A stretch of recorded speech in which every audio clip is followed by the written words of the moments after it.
Hi guys, the day today is March 16, 2025. Maaga nga pala akong bumangon para mag-almusal. At kung makikita nyo dito yung view, ay literal ka nga mamamangha. Hindi naman sa pagmamayabang kung meron nga kay Mount Apo na galing sa Mindanao, Mount Mayon na galing sa Albay, nasakop ng Bicol, ay meron nga din pala kaming Mount Manahaw. Boundary nga ito ng Laguna at saka Quezon. At after natin mag-almusal, nag-review na nga pala muna ako dahil yung buong isang linggo ay ang darating namin prelim exam. Talaga naman papagamit siya ng mga ritual dahil hindi mo alam kung anong uunahin mo. At after ko mag-review, ay sinunod ko na nga pala ang mga dapat kong gawin. Naligo nga pala muna ako bago magsaing. By the way, matanong ko lang, nagsasaing ka din ba? Kasi kung hindi, gusto mo ipagsaing na lang kita. Char.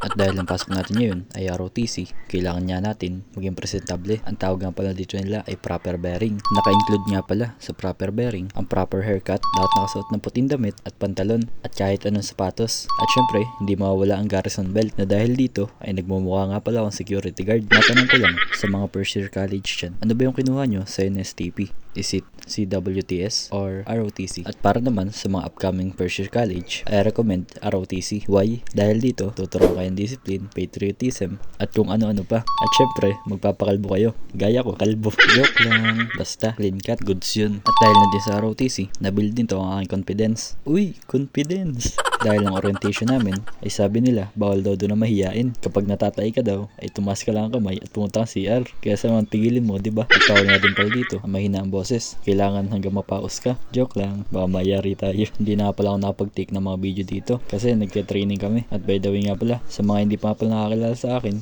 ako si Vince. At meron ako pangarap, kaya naman samahan nyo ako abutin ang mga pangarap na yun. At shoutout nga pala dito sa aking teacher na si Ma'am Gagan, na very supportive. Na ang sabi nga sa akin, ay monetize ko na daw yung page ko at na makalibre na daw. Kaya naman, eto na ma'am, shoutout sa'yo ma'am, Gagan. At balik nga pala tayo dito sa video. At dahil nga pala pagod na kami, ay pinag-rest nga lang pala kami dito ng 10 minutes. At dahil nauuhaw tayo, ay bumili nga pala ako ng sesto. At habang iniinom ko ang sesto, ay may bigla nga pala pumasok sa aking isipan. Yung tipong, what if? Char. At after nga pala namin mag-practice ng ilang oras, ay lilipat nga pala kami sa field. Kaya naman, napasabi ako nito. Bismillah. Sunog na nga, nasunog pa.